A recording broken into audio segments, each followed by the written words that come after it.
The first guest on the Fight Plan podcast is none other than my first opponent in my first NHL game. One of the most respected human beings to do this role, Chris Thorburn. Okay, we're going to get into the laughs, of course, but we're going to go into the enforcer role, go into the realities behind the curtain, and how fighting means you need to be vulnerable when the gloves come off. Yes, on the ice, in the game, but in life.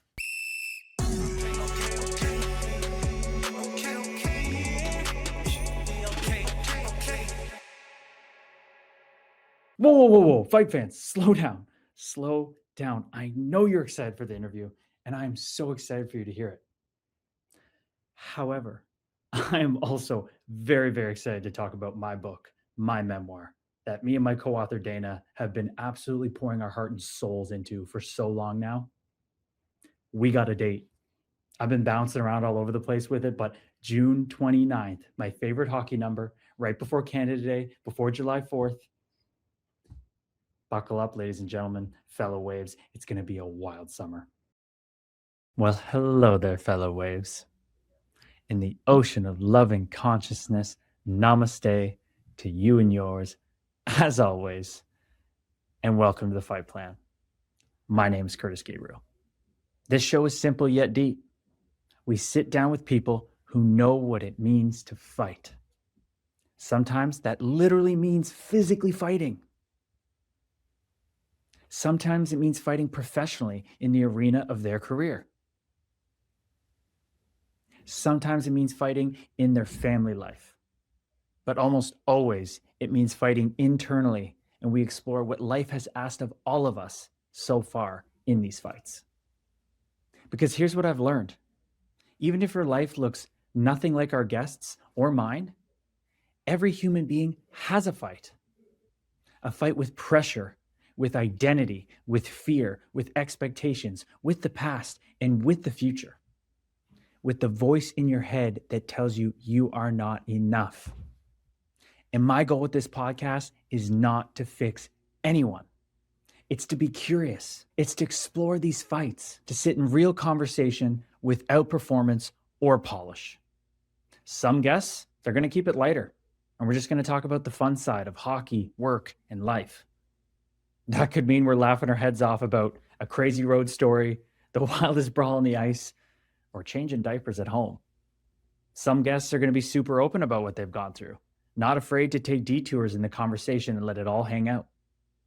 Talking about the moment they lost it all due to mental health struggles, addiction, and mistaking their identity for the mask. Some guests will be spiritual, some religious. Some will be super opinionated atheists like I used to be. Some will be agnostic and not know where they stand. Some won't even want to go there. And that all works here.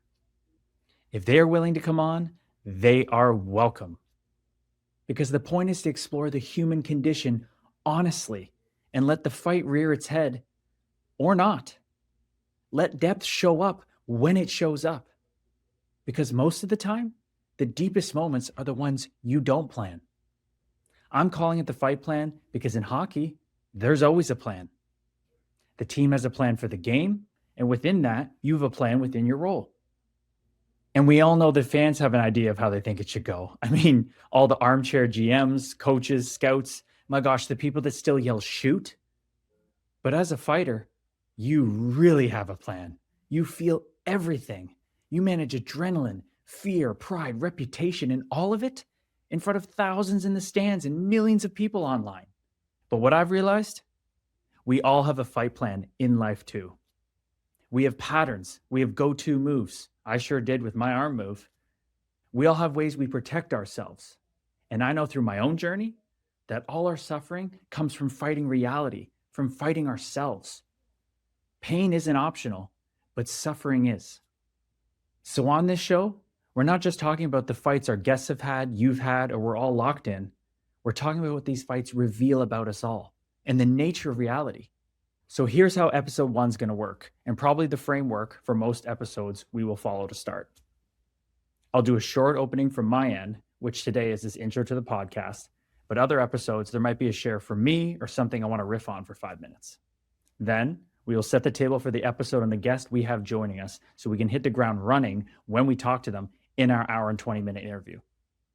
After getting that interview done, diving deep with our guest, after that, we do something called After the Bell with Ben Myers, a 30-minute high vibrational love and light follow-up with my spiritual brother, an incredible fellow graduate of the Nickerson Institute in Integrative Health Training, who is now a mental health professional, coach, speaker, and author, where we talk about what the conversation with the guest brought up in us. Because I don't want to just extract stories from our guests or dissect their lives. I want this to be a living practice of honesty for all of us equally. Sometimes a guest will say something that hits you in your chest. Sometimes it triggers something in you. Sometimes it inspires you. After the Bell is where we sit with that in real time. If this podcast brings you value, the easiest way to support is to follow, subscribe, or share it to your socials. And if you feel moved, to share it with one person who you know has been fighting something quietly. All right, fellow waves, let's get into setting the table for our first guest. Our first guest ever on the Fight Plan is a guy I am genuinely fired up about, okay? Chris Thorburn. If you're a hockey fan, you already know the name. If you played against him like I have, you know the name carries a ton of respect. He's one of those players who built a real NHL life the hard way, through the grind, through the role, through being the guy who does the thankless stuff night after night. And he did it with integrity and class, never headhunting, never making a sideshow of it, just respectfully doing the role. Isn't life beautiful? The guy who gave me my first NHL fight, my first NHL game, is giving us our first podcast episode. So there's history, there's respect, and there's a lot to talk about.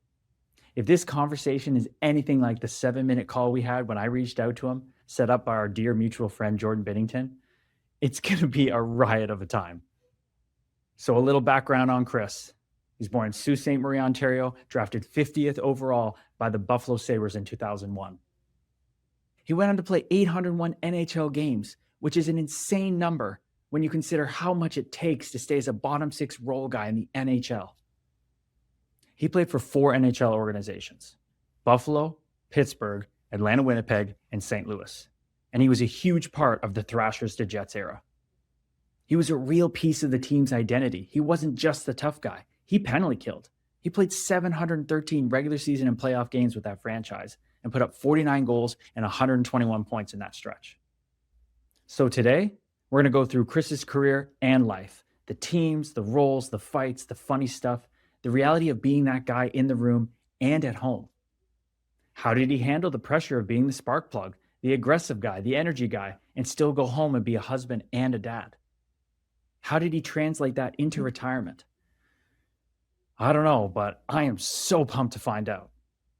All right, fellow waves, that's the wrists and hands all taped up. That's the shadow boxing in.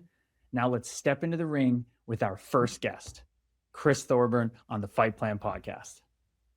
Here he is, ladies and gentlemen. Fucking stay, Thorbs. What's going on, pal? Oh, dude, I'm doing good, man. How are you? Look at that backdrop. That's pretty fancy. Hey, I wanted to kind of surprise you with it. I wanted to see what you thought. No, it looks real tight, man. Like, it looks really good. I appreciate it, man. I like the colors. Yeah. It's kind of like the idea is like build it for the younger version of me that would have seen like, whoa, this guy fought in the NHL. Now he's talking about love and light and saying, "Nama fucking stay." What's going on here? I'm trying to bring the kids in. Dude, well, you're doing a good job, man. I appreciate you reaching out and for the opportunity, and a little nervous, but excited, buds.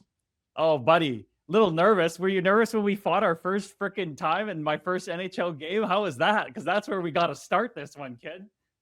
I figured so. Honestly, dude, I got nervous before all my fights, really. You know, and I think that's what kept me sharp. But I knew you were coming. Like, the locker room was saying, this Gabriel kid, he's coming. And dude, I totally got it because I was in your shoes before you were. You know, like, we always look for our first one and how are we going to make it, and let alone make it stay. So when you asked me, you know, I just thought it was part of the code. You know what I mean? And I do remember the part I do remember about that fight the most is you were mad after it ended because you wanted to go wide open. And at that point in my career, I had changed my disciplines and my way of fighting to more of a, in tight MMA style. And I just wasn't going to give you what you wanted. You know what I mean? So I was a bigger guy, stronger. So I felt like I can control the fight from inside, whereas you just wanted to let him rip, dude. You know what I mean? And, um, it wasn't an entertaining fight, but at the same time, man, like, I liked it, man. I liked it. I loved it too. And honestly, God, it just shows people that we're going to talk about it and get into it. We have plans going into this thing. It's called the fight plan for a reason. Like, dude, I knew exactly who I was stepping into. I saw the lineup too, and I go, I'm getting called up. It's the Jets. I've been called up before against these guys. They kind of eased me in where they brought me up and then didn't play me. And then they brought me up this time to play just to ease me in. And I go, am I going to go Peluso and Thorburn in one night? That would be great. But then I saw only you. Then I see only you, and I'm like, okay, I'm getting. I know this kind of fighter. I know he's more of a player than a fighter. I know he's so respected. You were never a guy that turned the game into a sideshow like I was when I was crazy. So that how you just explained that mirrors exactly how I experienced it from my end. Of course, I wanted to put on this big show, but I knew you're bigger, you're stronger, you're more experienced, you're savvy. I'm gonna have to stay really loose. I'm gonna have to really keep you off balance if I want this to go anywhere. Yeah, that's a good way to put it. And to ease you in, I mean, it goes to our fight too, because like Palouse, like, and I'm sure I don't know if we'll bring him up or if you're gonna have him on the pod, but he was above me. You know what I mean? And you guys fought. It might have been the next game in Minnesota too, or whatever it was, but you'd rather fight me before Palouse. You know what I mean? Because as heavy as Peluso's hands were, he was even more technical than I was. You know what I mean? And that's what made him dangerous. So he was a tough kid, man. It was good to run with him for a little bit.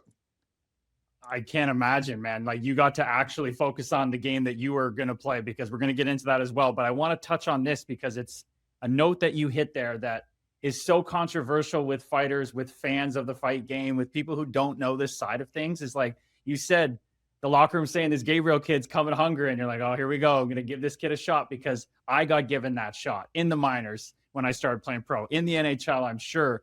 So I've had multitude of different experiences of guys respecting this quote unquote code, other guys not being in the mood that night. Oh, I got a shoulder. Like, what was your experience with that of giving guys a shot like that? Because obviously it's pretty honorable.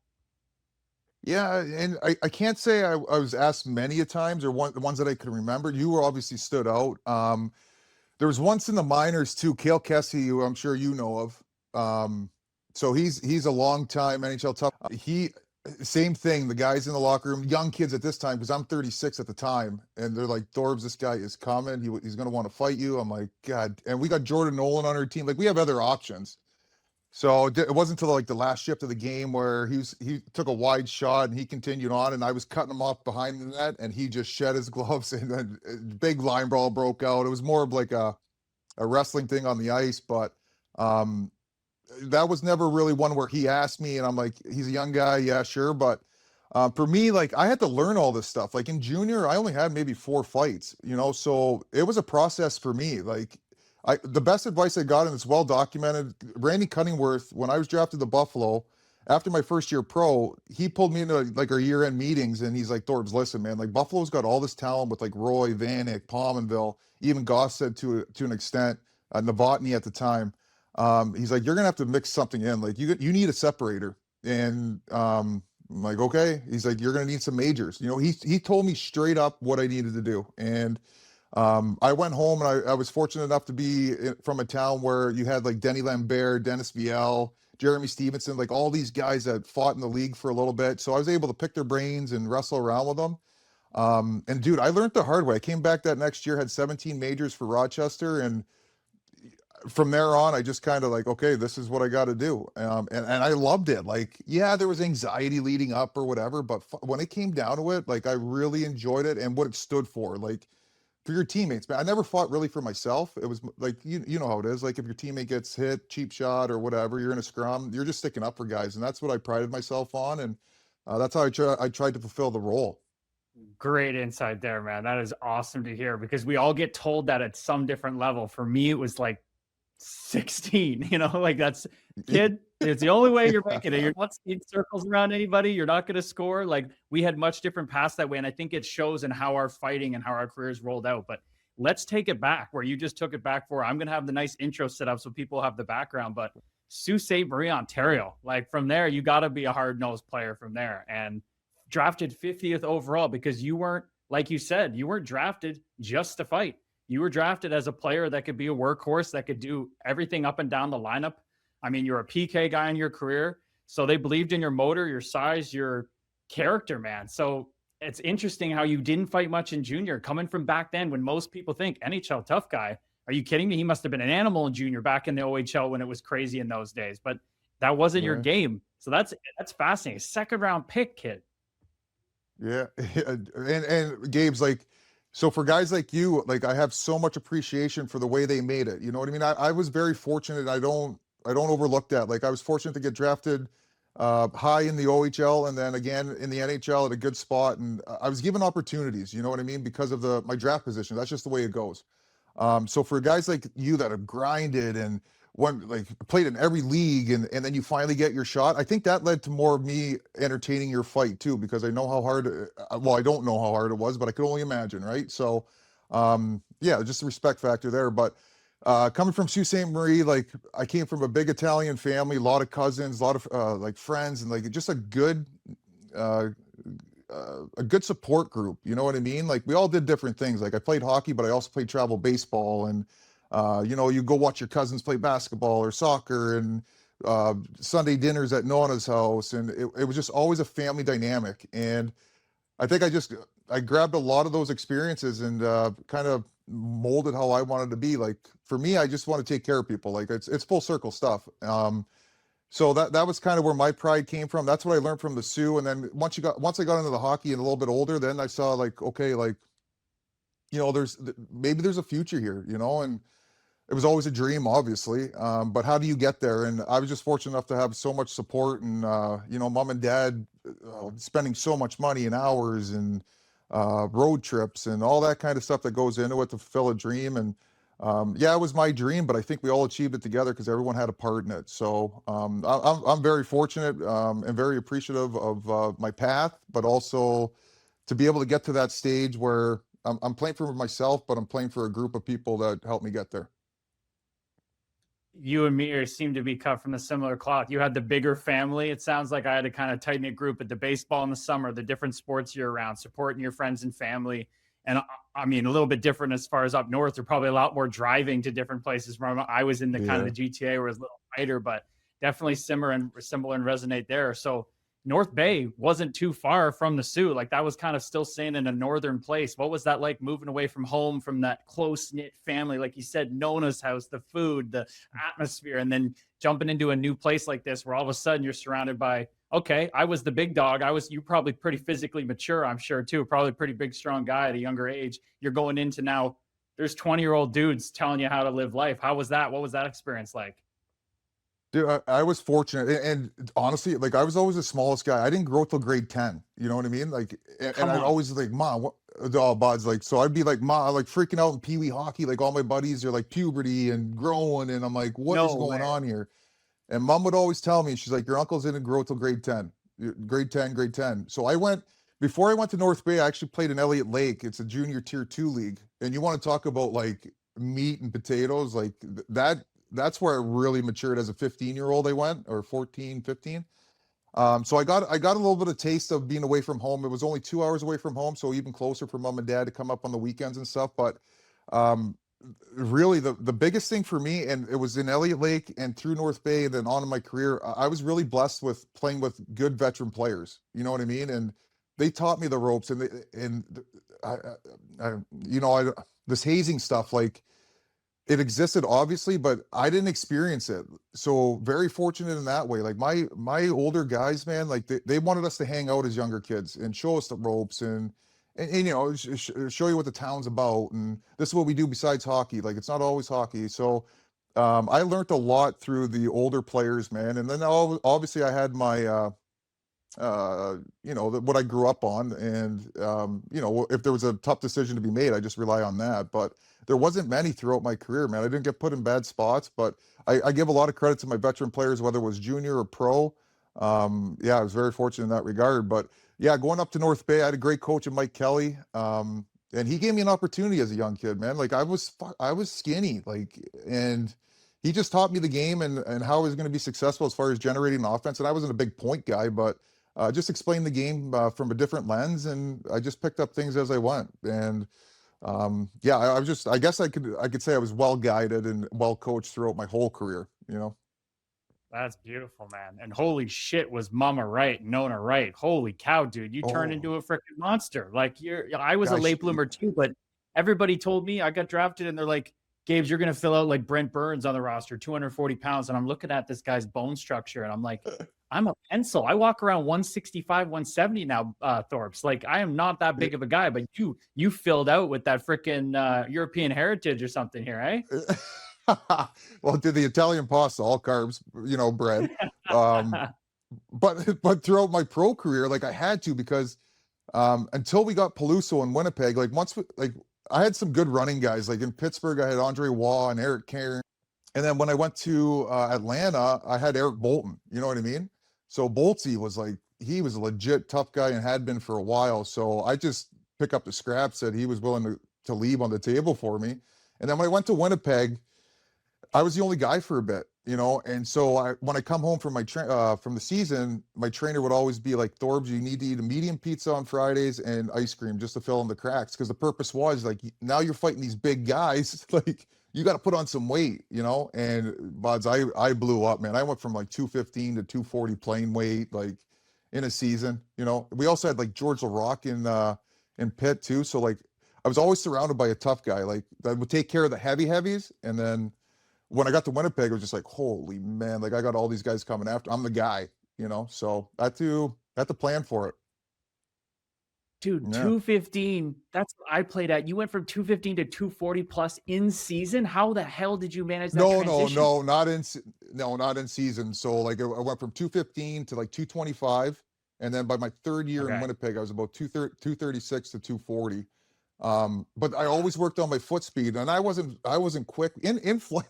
In flight, I was good. I'll give myself props. In flight, I was good, but I was never like quick, you know. But I always did the plyometrics, and just to keep up that foot, I couldn't lose any, because you got to be able to skate, right? Especially later in my career when all these kids are just buzzing around. So yeah, there's a science to it, and it worked out. But yeah, I just had to, Yeah. because the main part of my role was the fighting, and I had to make sure that I could, one, protect myself, and two, do what I needed to do to help the team.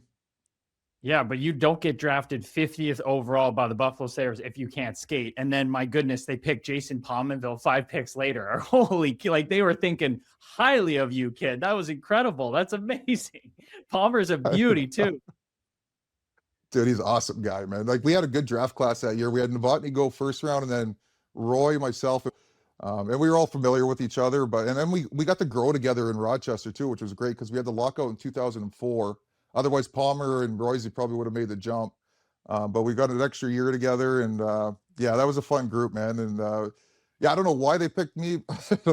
You know why? I think because I had a really good playoff with Plymouth, and that led into my signing. No, that led into my signing. I don't know why they picked me ahead of Palmer. I don't know, but I guess it worked out for both of us. But Palmer did it with Buffalo for the majority of his career, and I didn't.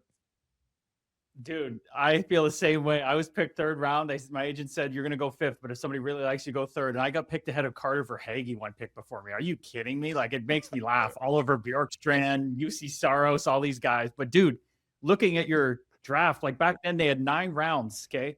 Out of 289 picks, only 62 guys became regulars, okay? Something I never did. But out of those 62, only 16 played more games than you, man. 801 NHL games. Like, talk about the pride that comes with that, man. Oh, that's crazy, man. Thanks for the stat, or yeah, thanks for that insight. I didn't know that, but yeah, dude, for me it was one game at a time. Like really, like you know our position, like it's so there's a lot of revolving doors. And the one thing I did pride myself on is like training camp. So coming in for fitness testing, and there was a lot of weight on those. And my biggest thing was like, don't give anybody an excuse. Like there's one thing I can control, and it's the shape I come in with or at, and then the rest will take care of itself. So I made sure that my fitness testing was like top like 5 on the team or whatever it needed to be, but I never let that be an excuse. And then Yeah, it was just a day-to-day process, man. There was like ups and downs and just be a good person. Like I find like there's a lot to be said about having a guy in the locker room that isn't worried about himself. He's just worried about other guys and how they're doing and there's a lot of value in that, you know, and I took that really serious and you know, I became close with a lot of guys and I tried to help as many as I could. So that became part of my role too, which brought me into my you know, after hockey role. So yeah, there's a lot of pride for sure. 801 games. I mean, I would never would have thunk it, but like I said, it goes back to having the support group that kept believing in me and helped me believe in myself, and I just trucked away.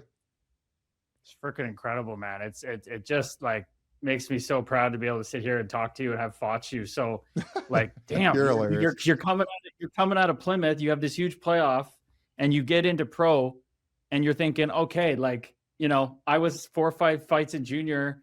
You're kind of not at that point where you've been told, okay, you have to do this quite yet, but you kind of are feeling into that now. Who was that first welcome to pro moment that you're out there and you're like, holy shit, this isn't the OHL anymore? Right. Yeah. And back then, I mean, there were so many options, man.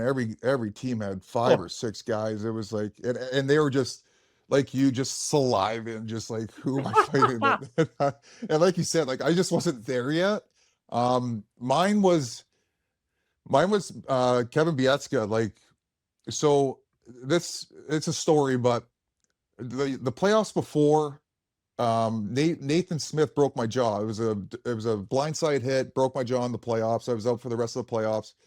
So my wife worked at a bar in Rochester, and the schedule came out, and I'm like, listen, I'm like, we're playing Manitoba November 11th. I still remember the date.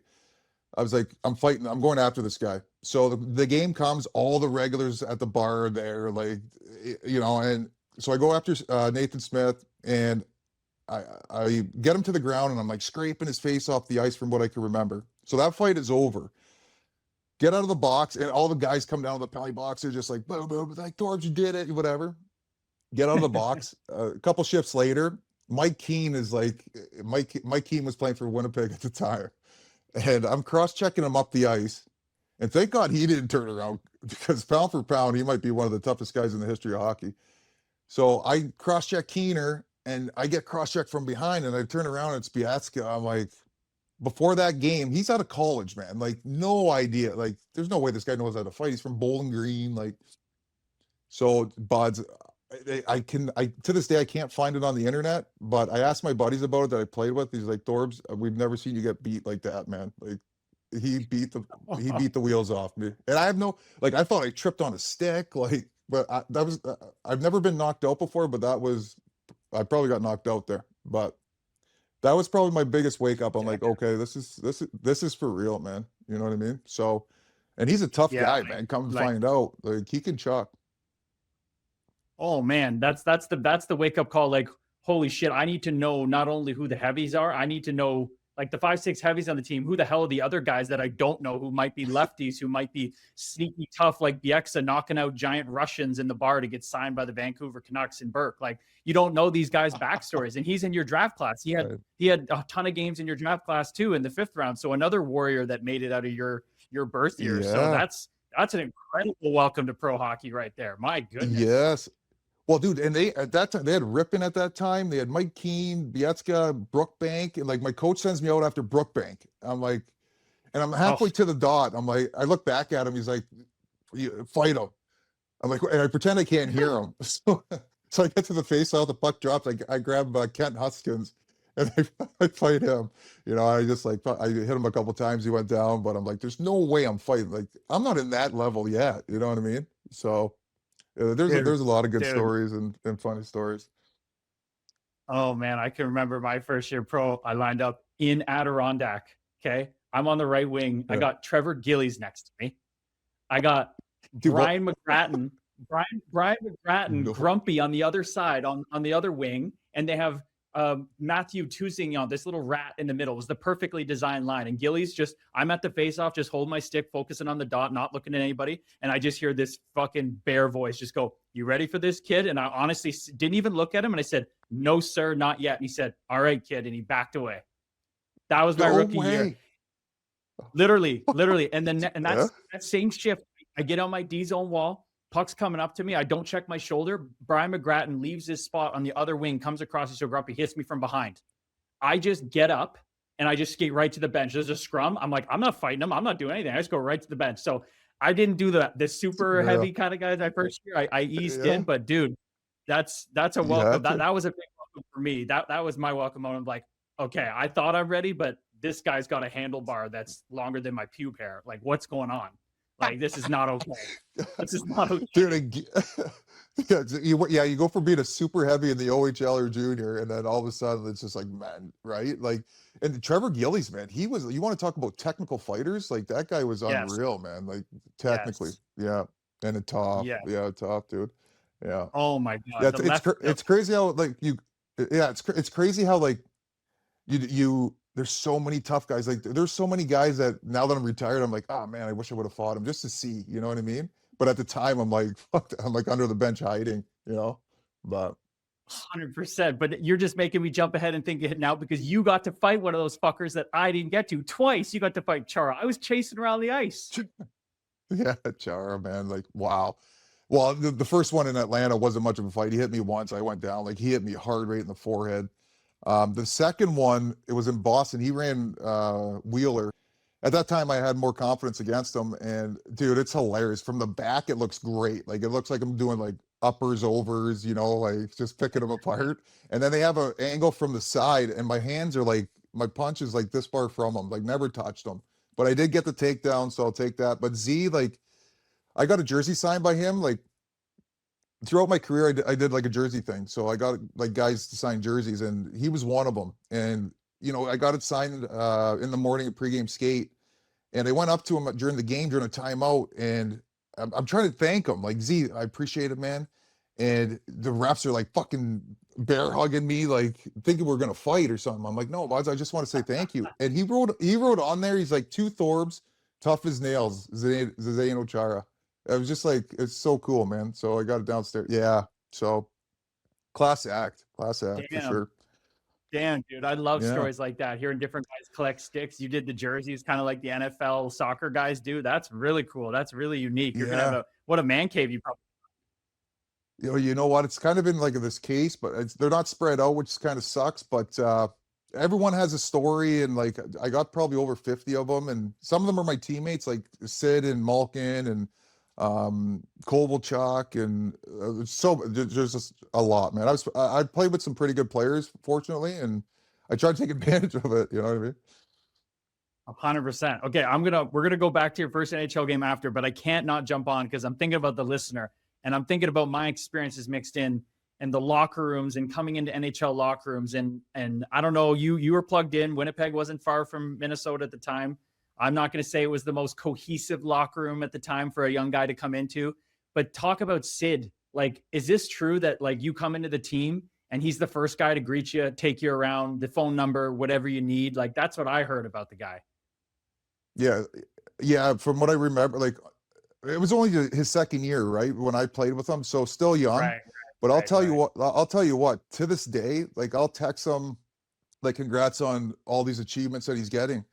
And within minutes, the day doesn't go by without him texting me back. You know what I mean? So imagine how many texts he's getting and fielding. Like, for him I haven't played with him for over 20 years. You know what I mean? So he's a one of a kind, man. And the thing, like, from what I remember too, like, he was normal. Like, it wasn't like he wanted to be around the boys and hang out. He didn't want to miss anything. You know what I mean? Like, he was awesome, man. He was awesome. Dude. So that's as good of an endorsement for what I just said. Like, if he's young guy, just being a great guy around the guys, but then years later, he's, like you said, answering texts like that fast. That is wild, dude. What, dude? I can't even believe it. He had a lot of superstitions, though, like, from what I remember too. Like, but who doesn't? Like, you know, we all do. But some of them were hilarious. But yeah, just a good human being, man, for the success he's gotten. Right. That's wild. That shows the respect he has for you, man. And zero. That's incredible. Okay, so let's go back. You're coming out of Rockford. You're just, every year you did it like the OHL. You got better every year. 22 points first 58 games the first year. Only 77 PIMs. You stepped it up big time. Next year, 73 games, 29 points, 185 PIMs.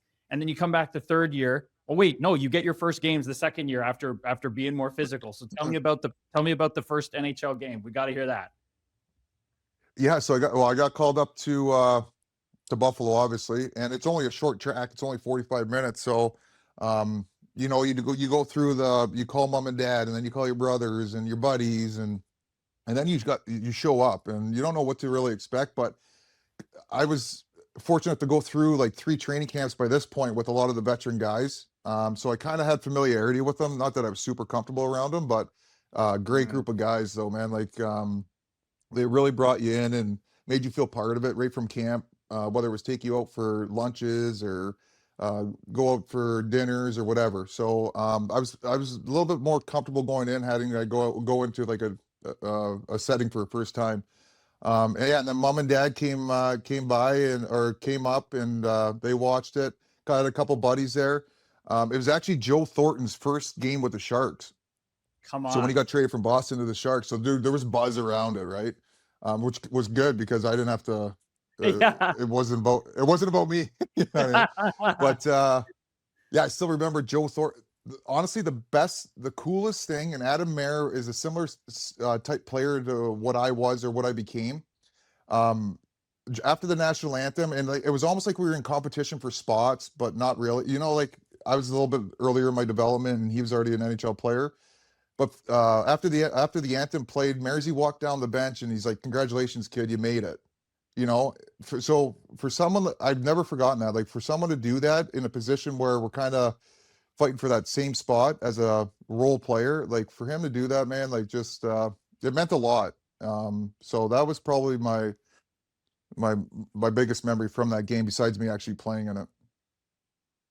Damn, that is super, man. That's so beautiful to hear. I mean, you hear about how competitive guys are and we're all trying to get a leg up on each other, but for him to come down and say that, I mean, that's Yeah. you've had some great role models coming up. You've spoken so glowingly about the different guys coming up. And I mean, we all know that there's different guys that go through harder, tough times. You know, did you ever in these early years, you know, talk about, you know, Elliott Lake, North Bay, Rochester, you know, your track was pretty clean and you had these great role models. Was there any guys that you saw at the time struggling through it?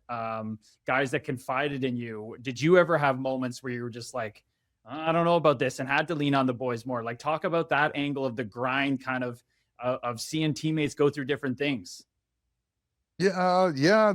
I mean, obviously, like, I mean, it's awesome to play pro hockey, but there are challenges, man. Like, whether you have a good game or a bad game or a stretch of bad games or you're called up or called down, there's a ton of emotions, you know. And like you said, like to go through them as a young kid and see the older guys go through it, actually like step back and like, okay, Chris Taylor just got called up to Buffalo. He's an older guy, like, oh, he's making it now. And then he gets sent down, and not that he pouted or anything, but just to see the movement and the way the game works.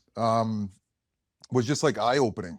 I like as a young kid, I figured like you get called up, you're there, like that's it. But to learn how the game works, it's stressful. And yeah, guys confided in me. I think the older I got, the more vulnerable I became because I know how. Like I just I figured it out. Like it's important to talk, you know, and whether that's in room, like we used to have like room parties or room get-togethers where as many guys that can fit, we just go to the room and just talk about that game or the next game coming up or share stories. And those were kind of like the decompressing moments where, okay, we're still like just a bunch of dudes, you know, and there was no pressure in the room. It was just you talk about whatever you want, I'm going to listen. So just the support, and I learned that support through the guys I played with. And the later I got in my career, I became that guy, and it was easy for me because it's just like full circle pay back a little bit. And all guys need sometimes is just an arm over the shoulder and be like, dude, it's okay, man. Like tomorrow's another day, and we'll get after it at practice, and we'll continue to grow. It's a process, and she said everyone wants things to happen so quick. Just like relax, Yes. man. Let's enjoy this, man, because it's over soon, you know. And let's Oh, just try and enjoy it. You don't see that as a young kid. I was one like that, but you learn it as you get older, and you try and explain it like, you know, the old saying, like, if I knew then what I knew now, you know, like, oh man, I'd pump the brakes and just like try and make every day as long as it could be, you know. But Literally. yeah, Literally. That's such great advice. And we heard so many times the guys come down and they're up and down and they're just like, boys, soak it in. It goes freaking fast, boys. Like, just like you're saying, like we all heard those cliches. And I think me more than you with what I was dealing with, some soft ice stuff. But that's why I'm writing a book. That's why I'm doing this whole thing, the kind of the shit I went through. I was so jaded of just eyes on the prize, no plan B, fuck everything else, suffer. That's how I get there. So it sounds like you had a really nice holistic way through this. But I know you mentioned your wife and you've spoken about her glowingly and your family. So talk about, where did she come into the picture? In Rochester? no, she in Saginaw. So when we Oh, got sold from we got sold from North Bay to Saginaw, and she she was a hostess at Olive Garden. So we all go out there. The master of the horse. So yeah, so we go to Olive Garden, and she's working the hostess stand. And dude, like I'm not this person, but for some reason I'm just like acted like a big wheel, you know. Like, don't worry, boys, I got it. You know, like just think it was gonna impress her. You know what I mean? And to this day, she like still makes fun of me for it. So when we were when we were leaving, we were going to the cars, and a couple of my teammates are like, "Dude, you got to go get her number." I'm like, yeah, yeah. So I go back, and like I'm trying to get in. She could see me because it was like a lineup of people, but she could see me. Some kid was like holding the door, so I couldn't get in. You know what I mean? So I'm like, "Oh, get out of my way, kid." You know, but he's like keeping me outside, so it's very uncomfortable. So I go up and I'm like, "Hey, can I get your number?" And then we got her number, and then we just hit it off. And I tell you what, man, like if I didn't have her, I don't know how far I go. And not to say that I was like off the rails by any means, but she kept me in line and kept me honest, and she inspired me. Like as a mom now, like with 3 kids, like what she does for her family is just, it's insane. I don't know where she gets the energy, and she's just very selfless, and she's a perfect partner for me. that's gorgeous, man. And that's hilarious. I think a lot of hockey guys can relate to that story. We get around somebody that the feelings start kind of bubbling. You're like, oh, I gotta puff up a little bit. I remember messaging my second really serious relationship and kind of chirping her a little bit and like being this funny guy, and she's just shut me down, and she'd make fun of me to like for our whole relationship. Like, who are you trying to be? That's not who you are at Right. all. And like I love hearing it from a guy like you and being vulnerable to share that. Like that is beautiful, man, because we all put on this mask at times, even just a little bit. 100%, dude. Like insecurities are for real, man. And like back then, like, you know, I had a big nose and my hair was short, and my mom always said I was like good looking or handsome. But like I look at the mirror, I'm like, come on, man. Like there's better in there. So there was insecurities for sure, but for some reason that night I had confidence, and thank God I did, because it worked out. Isn't life beautiful how things just work out like that? Like, you know, you're acted like that. The Yeah. boys are like the ones that tell you got to go back in there, and you're like, shit, I do. Like, isn't it strange how life just brings you exactly what you need, eh? It's bizarre, man. It's bizarre, but it's for real. Like if they didn't pump me up, I'm not going back. I'm not going to get her number, right? So I do owe it to them. That's Yeah. beautiful, man. Okay, so then now she's in your life and she's thinking this Yeah. guy who first acted like this, but he's really a big teddy bear, but now he's the fighter guy on the ice. And now she's going Yeah. with you through your pro career, and you're fighting guys like Cole Noor, you're fighting Char, you're fighting Revo. I feel like you had a ton against Estito I saw come up. Like how was that experience for her and you navigating that piece? I mean, she didn't love it. Obviously, she's just like, just don't get hurt. I'm like, "Oh, fair enough." But that's why I train so hard. So like by her telling me that, like, I'm like, okay, I don't want to stress her out. I want to, whether it was the boxing classes to start or the MMA classes like later in my career, like she knew I was preparing for it, and she trusted me, you know. So yeah, she didn't like it, but like I said, she trusted me in the process, and supported it, because at at a point in my career, that's what I was getting paid to do. So, and she understood that. 100%. So yeah, this Yeah. is something that people always love asking questions about. And I had an interesting way of how I got into like training to fight. So when was the first time you stepped in and were like, I'm sure you said after that coach mentioned it to you, got to get more majors. What was the Yeah. time where you like went out of your way to not skate, not work on your skills, not be in the gym, to actually go box? No, like, and that's the thing. Like, I think we had it harder because we had to do the skills or the skating stuff. We had to stay on the ice, especially me gaining the weight I had. So I had to do all the weight training, the ice training, and then I had to find time to do the boxing or whatever style I was doing. And man, it was a grind, but it was so worth it, man. Like, don't get me wrong, it was so worth it. So, at the start of my career, I did the boxing, and dude, like, what a bad experience I had. Like, I went with Eric Bolton in Atlanta. This was like the first time in a boxing establishment, and there was this like little flyweight getting ready to do like a um he's like getting ready for a fight like on the weekend. So our trainer's like, Thorbs, get in there and just throw some punches, practice the defense. Buds, this guy, I went in there and it felt like I got hit 1,000 times in like 30 seconds. Boltsy's yelling from the ropes. He's like, put your hands up, put your hands up. Dude, I got out of there. Dude, I thought my hair fell off my head. Like, it was wild how fast this guy was hitting me. And he wasn't pulling punches either. I'm like, what is going on here? Like, I'm like, we're supposed to be taking it easy. So then Boltsy goes in, knowing what the guy's going to do. The guy came up, like, confronted him, and Boltsy hit him once, knocked him across the ring, and the guy was like tied up in the ropes. You know what I mean? Because he's only a little guy, but he was fast, man. So like, I did the boxing for probably about 4 or 5 years, and then I went to like, I was fighting guys like Cody McLeod and Chris Stewart and Luke Shen, and they threw lefts. So then I'm like, I got to start throwing lefts. So then one summer, I just strategically worked on lefts. And then after that sequence, I got into the MMA where it's more leverage and using like your power against you and your balance. And so yeah, I went through all kind of phases of it, and all depended on who I was fighting and who was fighting the most. Damn. I have such a similar experience with you in that regard, but that's so wild. Like, that just shows everybody. And I know you say you respect my path, but man, I want to mirror it back to you of like how much of a player you were that then decided to do this later on. Like, you did it first time the box gym and pro, right? Like, I was 17 before my before my second OHL year. They put in the 10 fight rule. So I'm like, okay, I guess I don't have to fight more than 10 times. But me and my mom literally jump online and we look up fighting training hockey, and this guy named Mike Marson comes up. He was the second black player in the NHL, tough dude from Sudbury. Oh yeah. And Yes, he yeah. played, and then he lived in Toronto, and he got into doing Shotokan karate, 3rd degree black belt. And I saw that Rick Nash and a bunch of different guys went there, and I'm like, okay, so we drive down and go, and man, he was doing this like mental, like Mr. Miyagi stuff with me, and I guess I was like, this is what is supposed to help me. I went and got my ass kicked for 10 fights. Like, I didn't throw a punch barely. I was in a karate outfit. We were talking like, I was like, he was Master Splinter, right? Like, so next summer, I'm like, fuck that. I'm like, fuck this shit. What am I doing? So like you said, we have to do the extra. So I would drive all around Toronto for the power skating, train with Gary Roberts that summer. Mom forked out the cash. And then I had to go after the 2-3 days. Then I had to go to this little MMA gym in the northeast part of Newmarket, Ontario. This guy named Andrew O'Rourke. I can't wait to have him on the podcast. And I was just like, dude, this is what's happening. Okay. I have gear for you.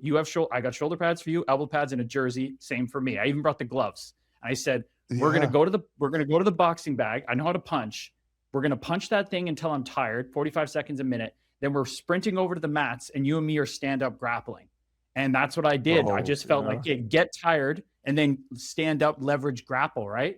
And then we got to the point where we got to up it. He started putting a boxing glove on and just punching me in the head the whole time. So I got used to ducking and used to, like, I just went all in like that. And I came back a fucking monster, like won like all my fights, 14 fights, led the league, and there was only 10 fight rule. So it's like, it was so important. It was so important. And I don't think people realize some guys, I remember Ken Danik? No, not Danico. Who was the guy on the Oilers back in the day? The psycho with helped Gretzky. What was it? Semenko. Semenko said he was at some camp and they told him that you got in a fight, and he's like, oh, I guess I'm good at this. And he was just good at it. Like, that's crazy to me. Like, I had to work on it so much, like anything. I feel like you're the same as me. 100%, man. Like I had no coordination how to throw a punch. You know what I mean? Like, for me, the most intimidating part was walking into the boxing gym for the first time, and it's just like, I don't even know how to punch, and it was just the commitment, and going with a buddy helps, obviously, but man, like, you're so right. Like, it was like anything else. It's like, for the first time, I had to learn something different, and it was uncomfortable and embarrassing at times, but we had to do it. We had to do it. So 100%. And then I get go yeah. down to Minnesota, and this guy named Jeremy Clark, he's from Kenora, Ontario originally. He fought and did some MMA. He opened a gym, and he opened this. It's a huge, sick gym now. But we'd go in there, me, John Scott, Stu Bickle, Joe Finley, all these monsters, and we'd go box, and he would do the same thing. Robert Brandt, he ended up being a world champion, 165 pounds. He said, "Gabes, get in there, have fun." And this guy would just tornado us like the Tasmanian devil. And you're just getting used to eating punches. It was hilarious, one after the other, huge guys, and he's just tagging us up. But that's what got you used to it, right? That's why you could stay in there and not Yes. flinch every time somebody threw a punch. Well, that's and you got to make sure you can take a punch. That's the most important part. Like anyone can throw a punch, but you got to be able to take one. So, and that's the thing. Like Correct. early in my career, I was taking way too many. And that's why I switched disciplines too. I was just like, for our role, like longevity and being healthy is the two biggest things. Because my era, there's guys just waiting to come in to be a fighter or have add a fighting element.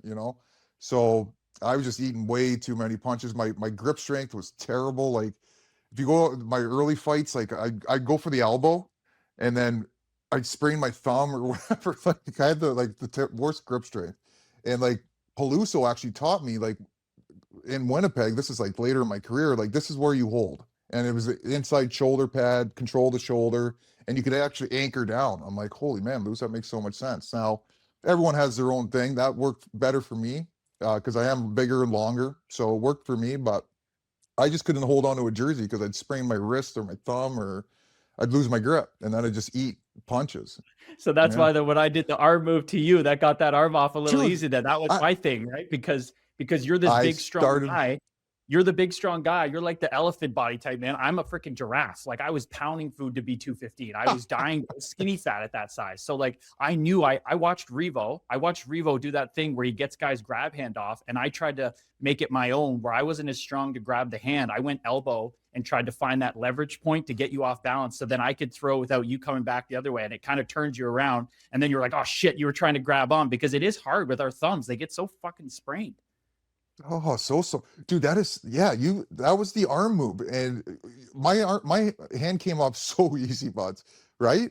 I might have to pick your brain about that because I see that a lot more now with guys like pushing the arm across, right? Like because either you're gonna hold it stiff or hyperextend your elbow, like if the guy's pushing against it, right? So just a way of how to defend that. I've asked a couple people that we haven't really solved it, but that's a greasy move, man. That's really good. It But it, yeah, it you literally definitely. it literally prolonged my career fighting because I wasn't strong. I had to, like, I rate guys on three things. You had to be tough for sure and take a punch, but you had to have technique and strength. I did not have the strength. So had to learn how to take a punch, and I had to learn to keep guys off balance, because if a guy got set, I was in trouble. Yeah. I needed him not knowing what I was going to do next. So my whole thing was, before a game, it's funny how, and we're going to get into this after as your development coach.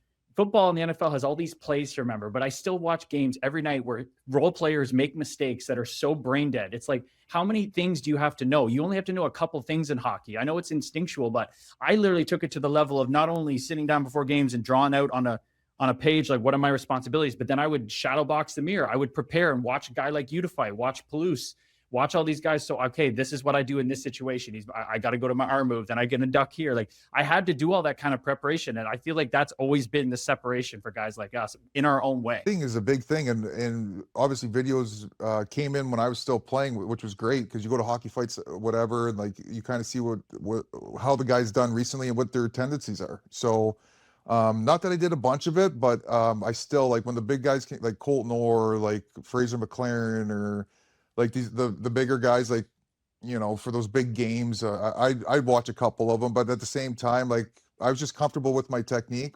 Orzy hit me a couple times, like he threw hard too, but and the thing is, like those old school guys, like I don't want to call Orzy old school, but because he's only a couple years older than I am, but they go long, man. Like I didn't have the stamina to go long. Like I need this fight to end like now, whereas like even like you had good stamina. Eric Bolton, Colton Orr, like Thornton from Boston, like these guys go forever. And it's just like I don't get it.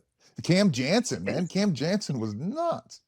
He's legendary for that, but that's because I feel like it's because we had to, right? You had your role, you were a PKer, man. You played 713 games with one franchise, dude. Like you were ingrained part of the fabric of that team. We were always high on the outskirts trying to keep them. We had to have these long fights. I watched those ones with you and Orzi. You're like, refs, where the fuck are you here? Like, can we get the dude? fuck And in he here? hit me. Yeah, I almost fought the ref because he didn't break it up, and Orzi hit me. You know, I talked to Orzi actually at a charity event about that. We had a couple laughs, but for how hard he throws, if he hits me square there, like, my God. But I mean, everything happens so fast, you can't really totally blame the refs, but what do you do? I didn't get hit, so it's okay. It's unreal, man. So going like you're in Winnipeg for that long, like that's I feel like every kid's dream. Like for me especially, I wanted to just wake up and know that no matter what, I'm going to the game and I know I'm in the lineup. I don't have to worry about my next shift. Like you were a guy that weren't, from what I understand in my research, you weren't in and out of the lineup that much. You had a consistent role in the team because you were able to penalty kill. You were able to move up and down the lineup when needed. Like just how much does Winnipeg and that Thrasher Winnipeg organization mean to you that be able to play there that long? Like, dude, I got my childhood team over here still. I love them so much. You got to play in the NHL like that. You just knew every year coming in, I got a role in this team. Yeah, it was great. Like, so I signed a 3-year extension in Atlanta, and then obviously we get moved. But going to Winnipeg, like, just first class people from the top. Mark Chipman, like, what an owner. You know what I mean? Like, he was always around and approachable and personable, you know, which made the transition a lot easier for a lot of us that it was new to. But yeah, to have that role and to know that I'm playing, it's just easier to prepare, right? And yeah, just the consistency. You know, there were times where I sat, and deservedly so. My play wasn't where it needed to be, but I understood that.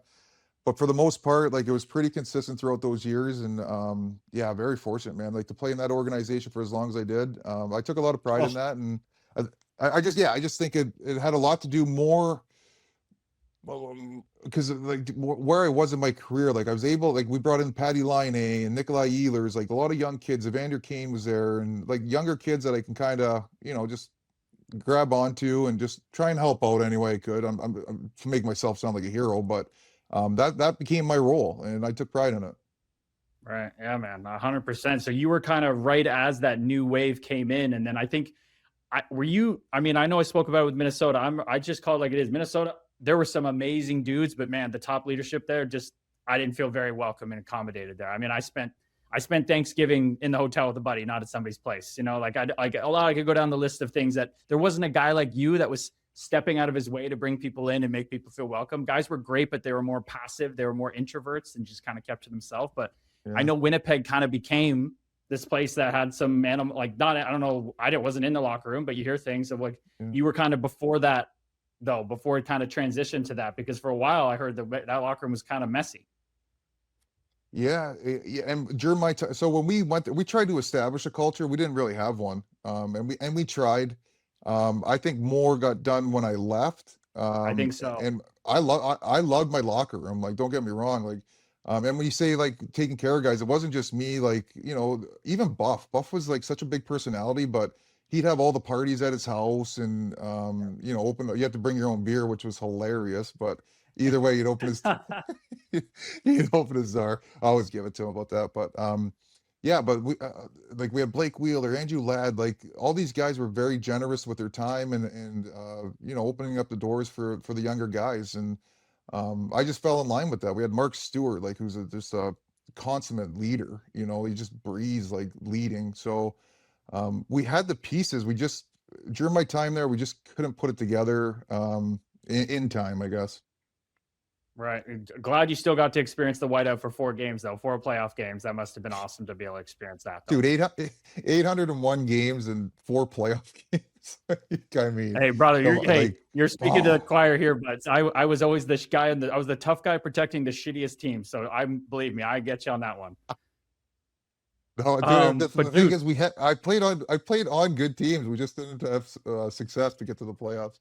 But, no, I know, but I'm talking from my perspective. Like, brother, I know you're saying 801. At least you played 801, got the 4 playoff games. I was out of the playoffs for so goddamn long, I didn't even know what it was. But dude, speaking of that, you know, your career is winding down. Your role's kind of changing. You're trying to keep playing, but then you end up in San Antonio. You become that mentorship guy. But then, dude, you get called up for the Blues run with Binner's run, that crazy time. Like, talk about that experience. Because for me, looking at the outside, like, holy shit, I would love that experience. But how bad did you want to play? But you're there. Like, it's just like there was probably a lot of emotions there as your career is winding down, dude.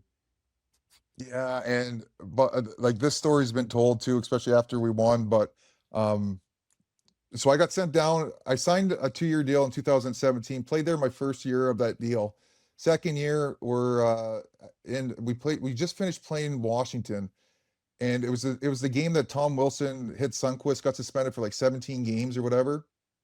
And I was on the ice. I was actually driving the net. Sonny funnels it to the net, so I'm not looking back. But I guess Wilson comes across and hits Sonny.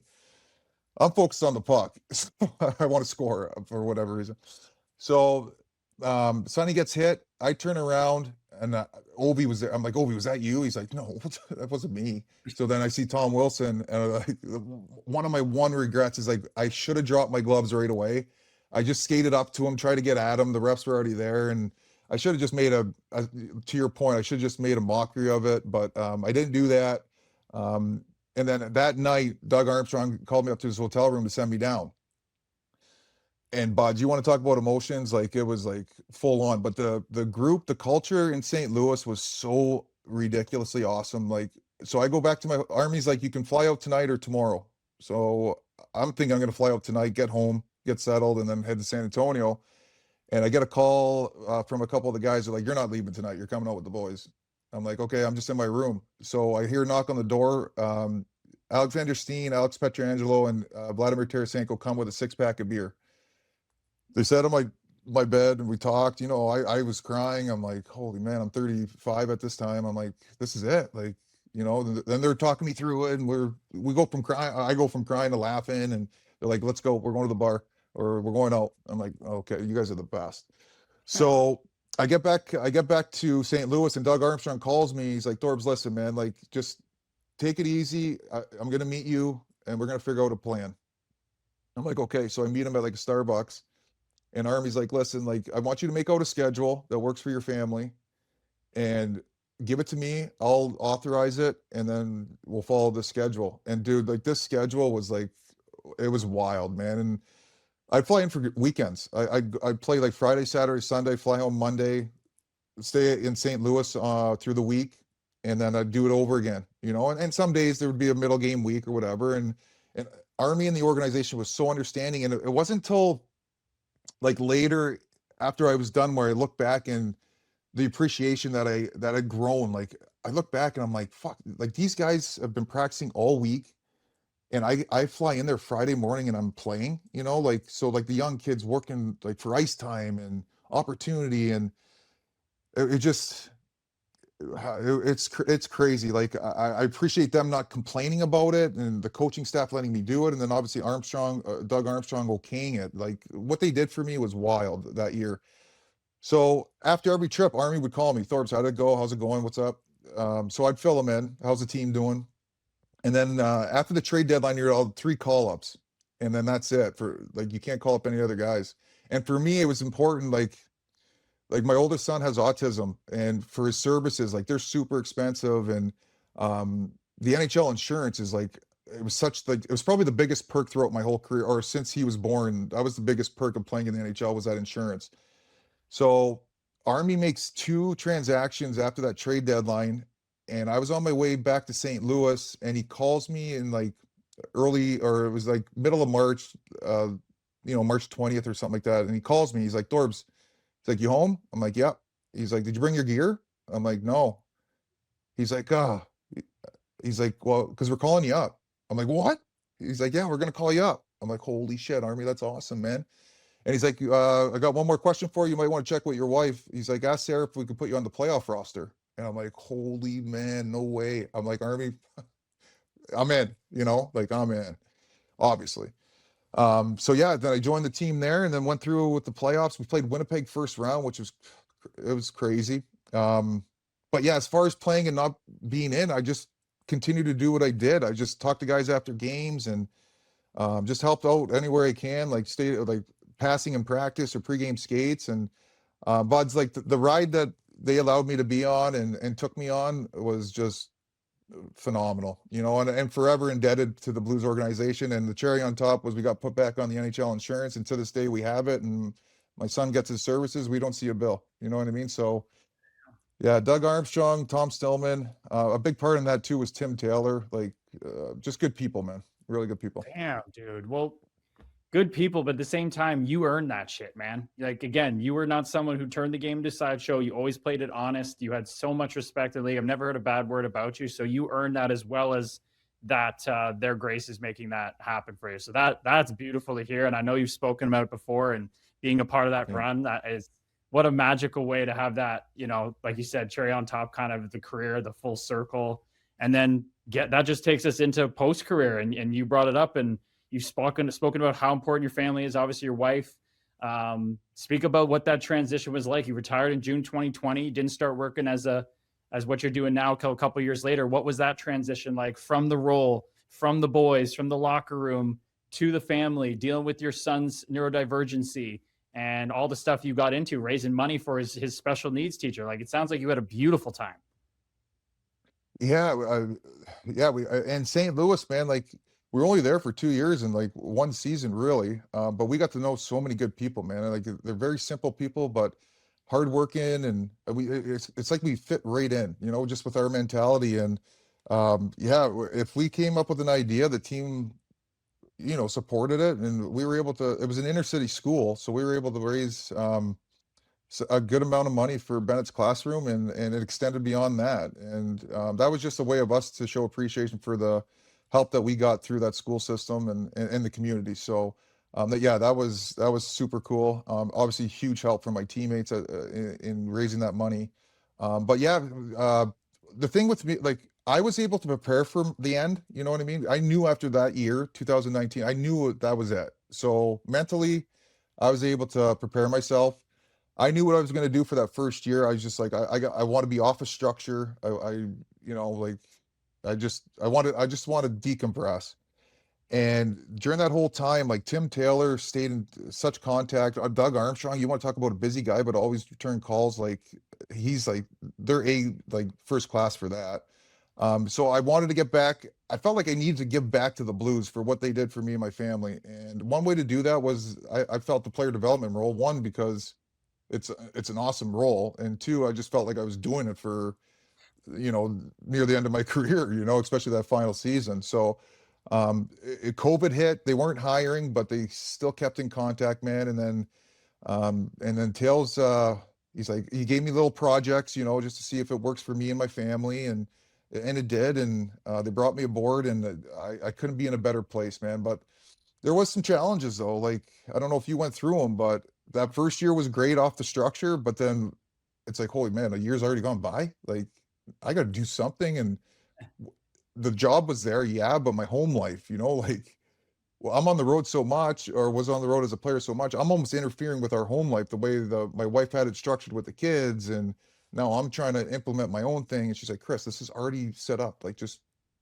go with the flow, man. Like, just help me, like, support, you know? So that was that was hard to kind of grasp and understand, but we figured it out. And then, yeah, there's just times where, I don't know, man, like that fighting, I don't know if it was the fighting thing, but like aggression, like I dealt with aggression, and I needed an outlet. So I got back with my fighting guy and was able to get some sessions in, and that really, really helped, man. Like I had to hit something, and whether it was like a poor lady driving slow on the road, I'd be like honking my horn, and I'm like, what am I doing?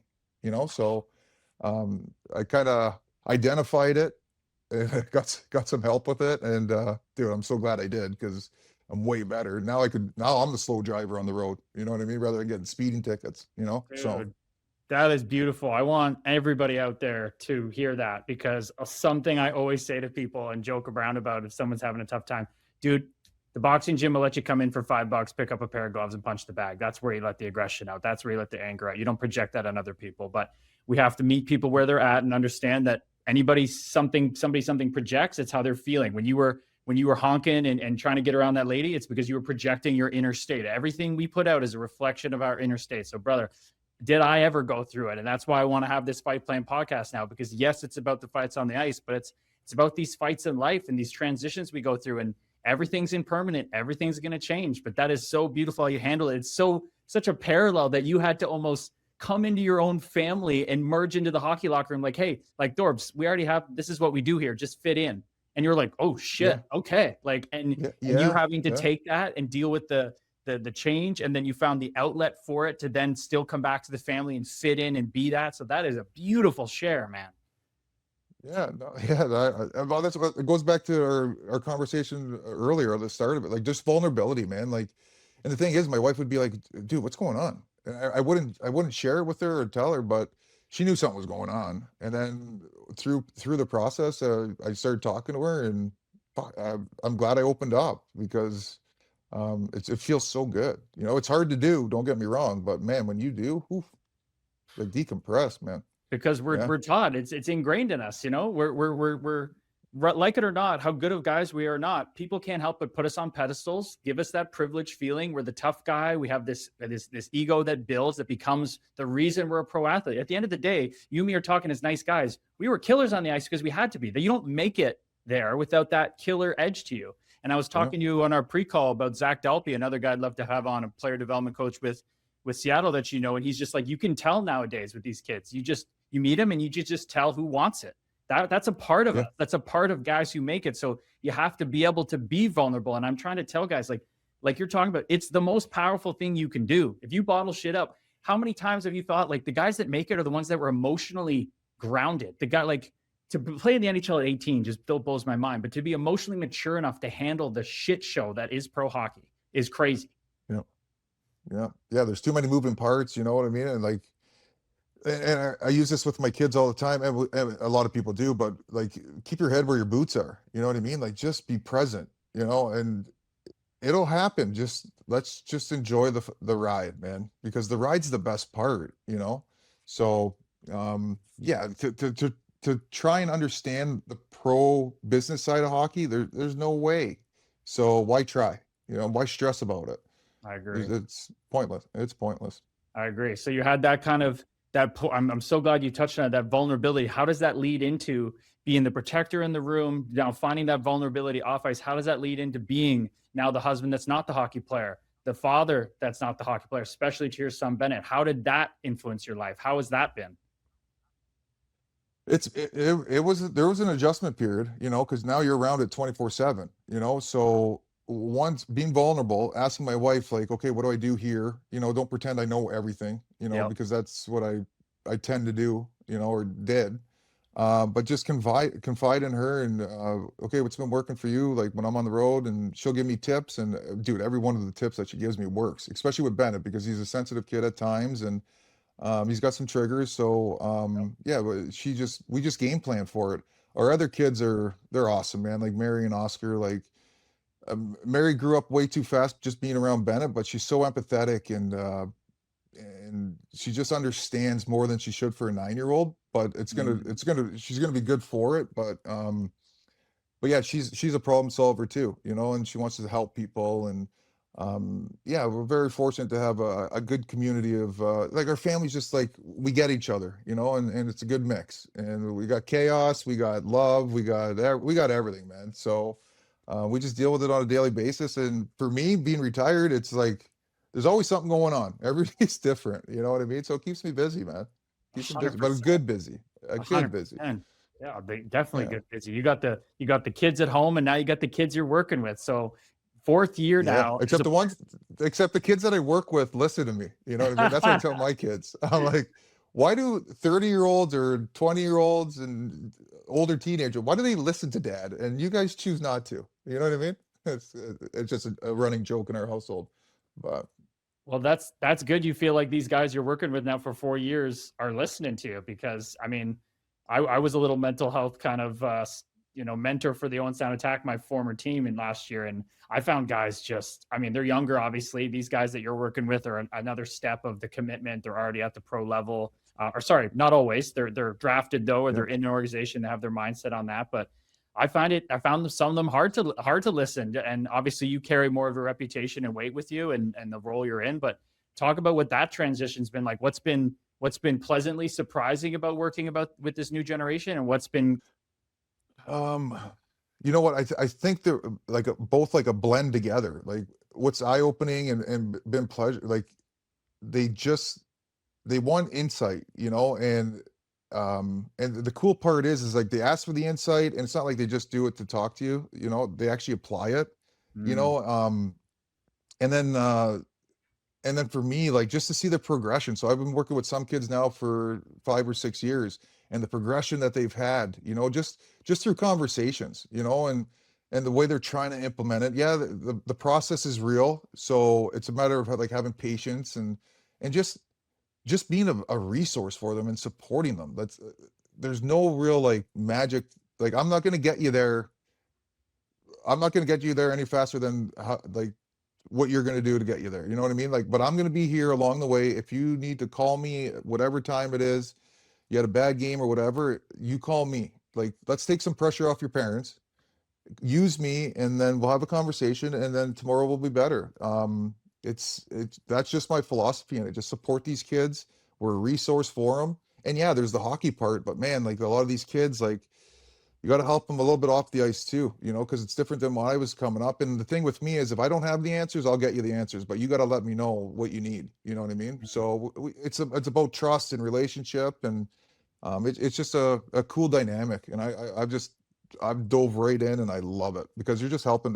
In the long run, you're just helping people, you know. So it's been good. exactly. Service to your fellow man, and the thing that you have the PhD in. So what do you see the biggest thing that these guys collectively maybe need to work on? Like, what's the thing? I'm not looking for names, but what's the Yeah. thing that most of them are lacking in? I have my own opinions of what I've seen, but I'm curious at your level, doing it as a profession, what you think.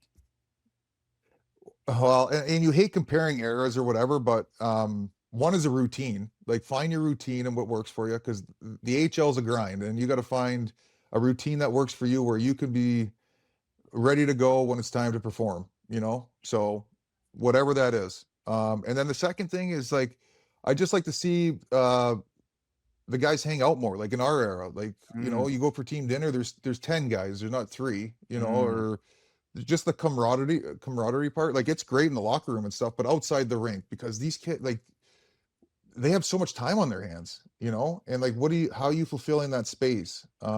So I think being together is very important. You know, I was a big believer of that when I played. Like I want to be around guys, you know, because those relationships develop there.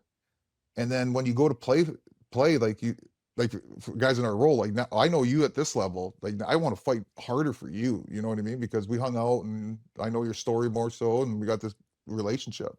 So yeah, just like the hanging out part, and then the routine part, and those would probably be the two biggest, well, maybe not the biggest, but the ones that I kind of look towards.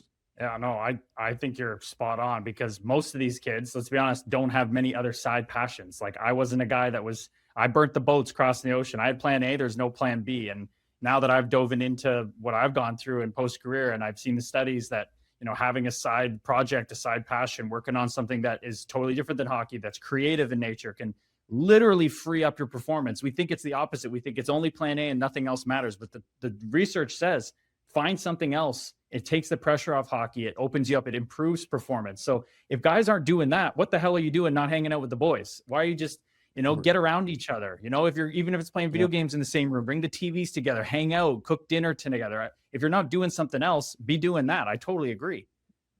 Yeah, no, I agree with you too. And like even when I played, like I got to say, like I was like you, man. Like I focused on hockey, you know, once I became a pro. But then I did try and do guitar lessons, you know, while I was in Rochester. Um, I wish I would have stuck with it, but I was going to like this guy's house and doing like I was like reading music, and it was awesome. And then Kyle Quincy slashed me over my strum and thumb, broke my thumb, and it was out for like 6 weeks. And I'm like, yeah, like, I still got the guitar in the basement. It's got 4 strings on it. You know what I mean? I'm like, I'll get to it. You know, it's been 24 years, but I tried to venture outside and fill my space with something a little fun, but yeah, Quince That's broke my thumb. hilarious. That's hilarious. You're not gonna, like, I'm not gonna switch hands and start playing the other way. Screw that. Like this is ridiculous. I'm not playing. Well, I wasn't fighting then. I didn't know I could throw lefts, so I wasn't fighting then, let alone Oh, that's scrum. hilarious. That's hilarious. But Okay, dude. So but you're so right, man. You're so right. Whether it's even like university classes or whatever, like I'm almost like a hypocrite because I didn't do it. I had the options to do it. So to preach that, it doesn't feel right for me because I didn't do it. You know what I mean? But it doesn't matter. It doesn't mean you can't suggest it. So, but those are good points by 100%, you too. 100%. Being Yeah. vulnerable, being like, hey, I didn't do this, but like, believe me, like my biggest thing for guys that I say, it's like one of my biggest takeaways for all the stuff I do is like, I remember at 16, I just fell into I was about to retire, hang him up at double A 16, didn't think I was going anywhere. And I fell into playing junior hockey, just a crazy story. But I remember the major midget coach, my 16-year-old years, like told me, hey, you're not going to make it scoring or skating circles around everybody. But I had to ask those male figures in my life because I didn't have a dad. So me and my mom didn't know hockey. So I was like, okay, you lift weights, you get a skills coach in some sense, you eat, sleep, and breathe hockey. But nobody told me to think about this. Nobody. Yeah. It was like, kid, you're Yep. tall and skinny. You got to get better on the ice. You're not good enough. You got to get that under control. But if somebody had just said, kid, sit on the edge of your bed every morning and watch your breath, which is meditation for me, that's what changed my life post career. Like I was an absolute mess post career in retirement. I've retired traumatically with injury at 29. So that's what the biggest thing now I tell guys is like, I didn't do it, but my goodness, would it have changed my life? Because when I would have actually been there, I would have been able to actually be there. I wasn't in my boots. Like how you talk about guys and stuff, I was not in my boots, man. I was all over the Yeah. place. My mind was all over the place. And I did everything else.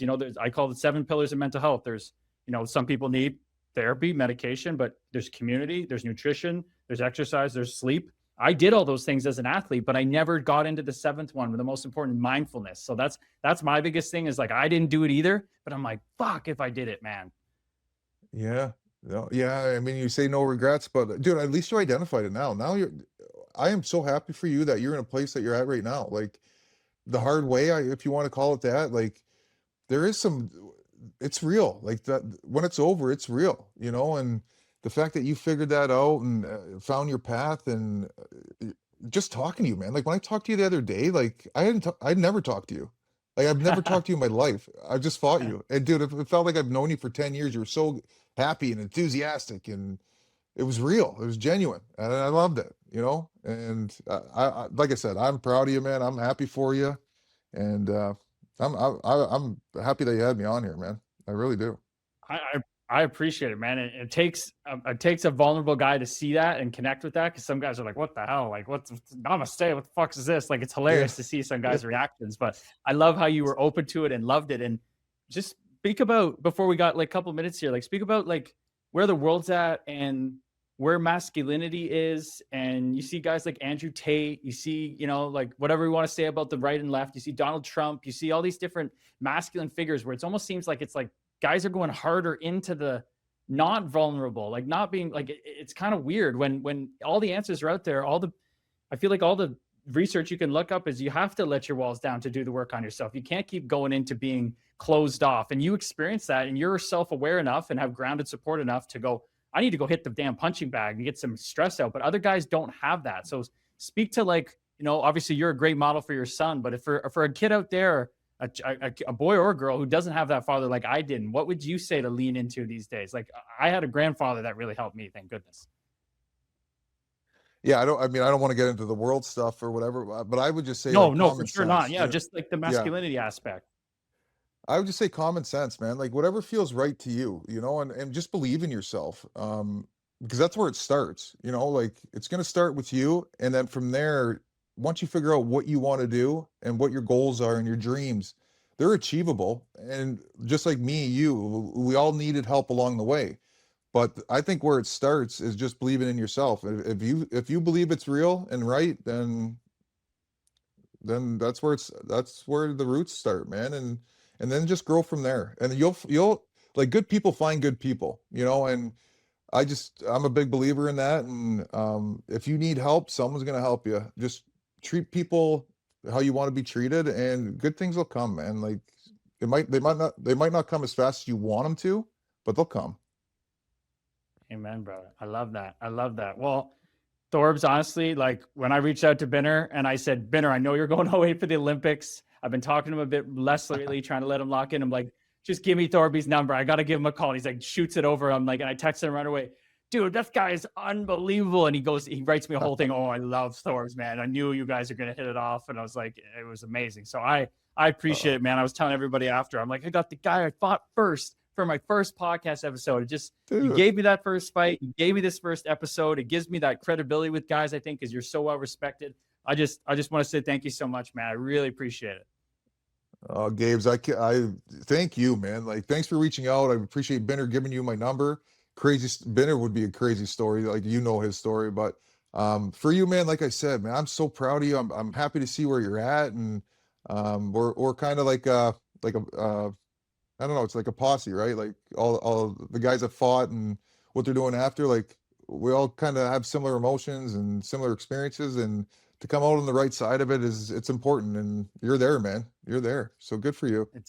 And what you're doing with this, what you're doing with this podcast. Yeah. What you're doing with this podcast. What a great idea and concept. So good luck with the podcast. It's going to do great because your energy is just like addicting. I just want to keep talking to you. I appreciate that, man. I'm gonna run out of battery. I think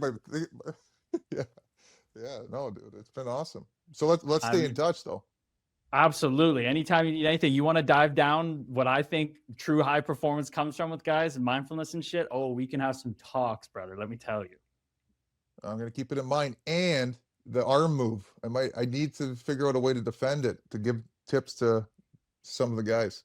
I'm here, brother. You hit me up. I will make time for you any day of the week, just like Sid the Kid does.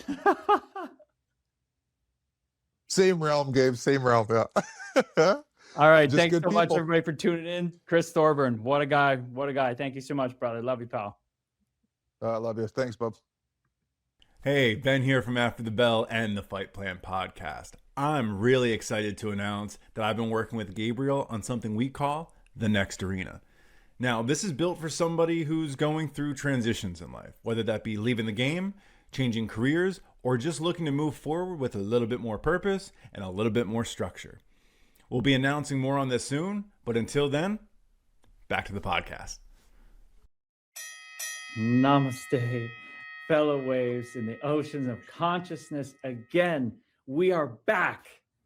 Okay, we are back with the Fight Plan After Show, the In Show, the Ben Myers Special, After the Bell, ding fucking ding, fight fans, people engaged in the fight in life, trying to disengage from that fight. This is our co-host for that journey, Ben Myers. Welcome in, my spiritual brother. Thank you for being here. What a first guest, huh? Oh my God, dude. Oh, I'm so grateful to be here. So grateful to be able to talk about this stuff. And we can dive right into it, my friend. Thorbs is an absolute legend. I'm interested for you. What was something you took away from it before I even get into this? Because I want to hear your first fight with the person that gave you your first crack at it, your first go. What was it like to interview him on the first podcast? Dude, I mean, you hear about different guys' reputation. You hear about the respect they have. You know, some guys are crazy. I'm sure guys have lots of opinions on me, but I heard about this guy and it just, you know, when somebody surpasses your expectations, isn't that just a beautiful feeling when you're just like, damn, this guy's even better than they said he was. Even better than he said he was. He's a guy that clearly you can tell he never really liked fighting. He never really wanted to do it, but he did it to do the job. And then he gave me an opportunity, which he did not have to do. And now he's giving me the opportunity and us the opportunity to talk about his energy on this podcast. I'm just so full of gratitude, man. It's unbelievable. Something that stuck out with through that entire show was his humbleness. Yeah, it's almost like it's been with him from the get-go, and you can tell that he was so quick to honor and thank and be full with gratitude of the people that played a role in his journey, not just the people but the places. And you talk about his boys that were gassing him up to go talk to his wife at the hostess stand at Olive Garden and stuff like that. Isn't that just so true that we almost are in a culmination of the places and the people and the things we surround ourselves with? And you can see just an absolute gem of a human, crediting the Blues and all of the organizations and the way they've treated him and the people when he went through the tough spots. Like, have you have any experiences like he was talking about, like where you can look back and be like, you know what? if it wasn't for that moment, those people, those places, like, I don't know if I would have arrived here after the bell, after an amazing first podcast. Like, what about you? That's a very interesting question because it's taken me back to my last season before I retired, just like he did with his last organization. I mean, I'm playing in Rockford. When people read what happened leading me to get to Rockford in that book, man, they're going to understand why I was having a pretty tough time. And if it wasn't for the training staff, the management, the coaches, the players, even the people that worked in the arena in Rockford, I don't know if I would have made it to the rink every day. These people were unbelievable. We had a captain who was 32. I was 27. We had another guy who was 34, and the rest of the team was under 23. And they just were the best kids. They listened to what we said. We set the tempo. They followed in line. We had the best parties as a team. We had the most love shared in the locker room. We were up and down season, but just the energy. It was such a jewel to end off my career, which I didn't know I was about to, with such amazing people. And like you said, we are the sum of the people we surround ourselves with. And sometimes you don't get to choose that as a hockey player with your organization, but you don't get to choose it as a family either. And look what Thorbs came up with, and look what that set him up for. Well, you brought it up and you almost like knocked him back a little bit when you were like, you played over 800 games in the big show, right? And you mentioned a stat about like, that was the leading amount of games from his like draft class. And if I remember that correctly, For his role, for sure. and oh my gosh, an absolute stud, right? And you brought up a lot of stuff. It's this place to be able to have to unwind, a place to be yourself, the support system. And there was a story that really stuck out. It was, you know, when he was getting to the end of the line with the Blues during his last season, and his boys came up and he was going to take that flight out. And they brought a sixer up and they're like, no, you're leaving tomorrow. Like, we're going to go out. And he's like, yeah, I cried. They supported me. We laughed. We joked. We went out. And you could just see how like grateful he was for that. And all it brought up for me was how important it is to surround yourself, not with people that are just going to ride the highs with you and celebrate you along the way, but the people when, you know, things get tough, shit gets really tough, that are going to put their arm around you and let you feel the emotions, especially in a hockey locker room, right? Like any locker room, any job, like to have people that allow you to feel your emotions and be vulnerable. I thought that was the coolest thing for him to share and talk about.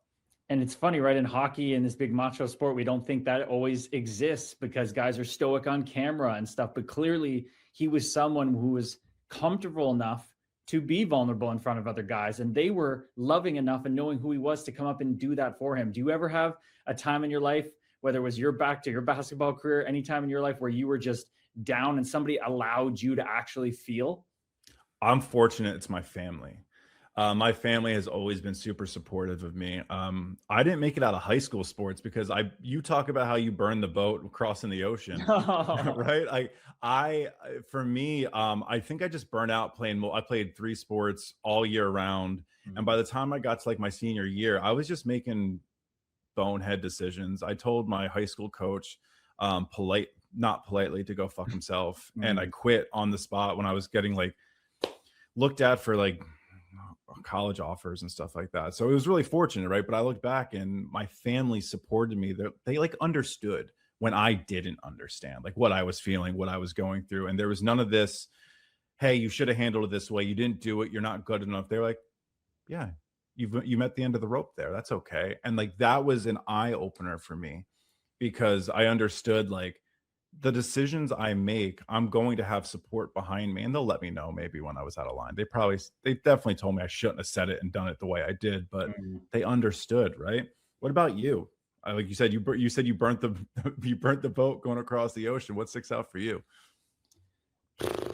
I mean, I'm just thinking about him now with the frustration that came out afterwards. Like, that's where I'm going with it, because he just, for someone who's tough and didn't really want to fight, even he, this vulnerable teddy bear of a guy, he gets out of his career and now he's thinking about like honking at the old lady in front of him on the road. He's having to assimilate back into his family's house, and the frustration's coming up. I mean, I was just thinking as you were speaking, a young kid, because I went through and he went through that as an older man. You're in high school getting college offers for basketball, and the heat of, my God, I said some crazy things to people at that age, and the anger, the piss and vinegar I was full of back then. That's where I was thinking, like, he went and had the ability to identify it and just Okay, this is a problem. I'm going to get to the gym with my fighting guy and I got to hit something. Like the awareness there is incredible. Like as a young guy, I didn't have that. Did you? I was, we talk about, once again, I didn't do it on a professional level, but the thing I understood was between the lines, I was a completely different person. There was a switch that went on and I was an absolute shithead.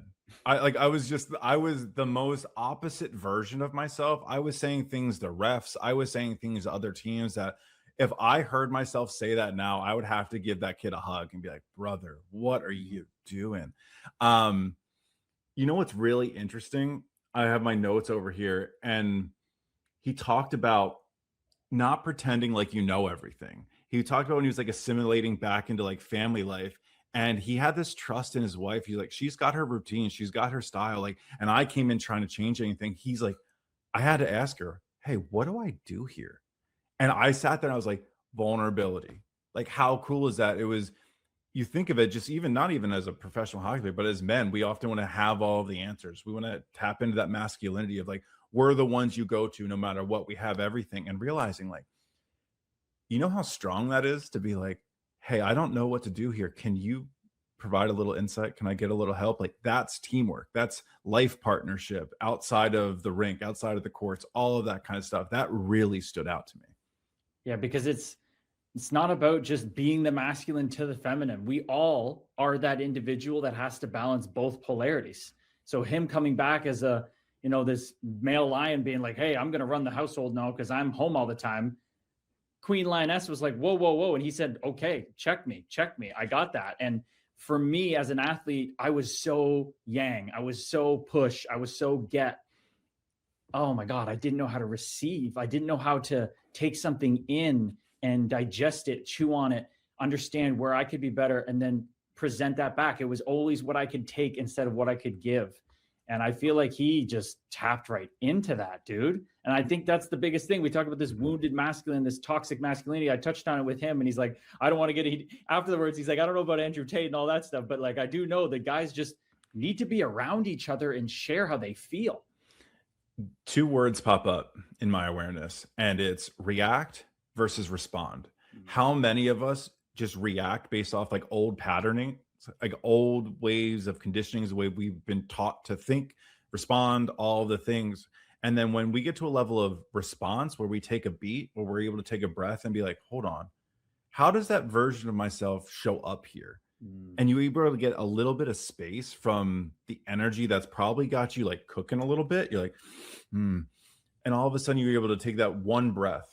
I have this saying, I always think of it, I never feel the same after 3 deep breaths because the energy subsides a little bit. So he seems like somebody who just started to master the art of response over reaction. I mean, he was a player, as we spoke about, and I kept bringing it up, and he's such a good guy. He didn't want to go there with it, but I'm like, dude, he didn't make a sideshow of the game. I was this fighter guy that I had to kind of push the envelope and get attention. He could play. He was just like, I'm out here to fit in and do my role. I'm not here to stand out. I'm not here to throw a game. I'm not here to take a bad late penalty. I'm just here to do my role. And I mean, on the spiritual path for me, it's funny how we talk about surrender and acceptance. That's all yin. That's not yang. You know, and that's not weak. That's not a problem. That's power. That's power. You can't do anything or move forward if you can't birth something new. You can't just go out and just take all the time. You know, and he's like he said, he's so vulnerable to say he's honking at old ladies on the road. And that's such powerful awareness. It's such powerful awareness because we all do this. We all think it's normal to honk at someone like that. We all think it's normal to, you know, complain about the weather. We all think it's normal to share aggression, but it's not. It's just become this cultural norm of society, and that's what leaves us with reaction and not response. You know, it's wild because you think of professional athletes and how skilled they all are in every aspect of the game. Like sometimes you think of like the grinders that are out there, right? Like, oh, they're not the best stick handlers or the best skaters and stuff like that, but you put them up against an average Joe, they look like Sid the Kid out there, right? Like they're dangling around everybody. But it's interesting. It's kind of like we don't often ask ourselves that question in the aspects of our like everyday life. Like, what role am I playing today? Like as you talk about the spiritual journey, it's kind of like, what is required of me today in this role instead of what do I want it to be? Because so much of us are trying to force this round peg into a square hole, and it's just not working. And so thinking about that, it's kind of like, once again, the response level of it, of stepping back and being like, what is required of me in this role today, in this moment? And, if we want to bring it back to just the present moment kind of thing. But that's something that I really gathered is whether it be longevity in careers or, happiness and presence in life, it's not forcing ourselves to be the things we've been taught or we've been desiring. It's understanding that each moment requires a different thing from us. And it's just having the awareness to understand what is being called through us at that time. Right. And I guess he kind of got schooled in that as coming up in just the close Italian family. Everybody's always pulling their weight, doing their role. He gets to pro. He has great mentors and veterans, and he's a good player. He's picked in the second round, and he comes into pro, and he was a hell of a damn good player in the minors, like almost a point per game. But he had to have that conversation with the coach. And it's crazy how most guys in this role, in this podcast, are going to be guys that knew their role coming up.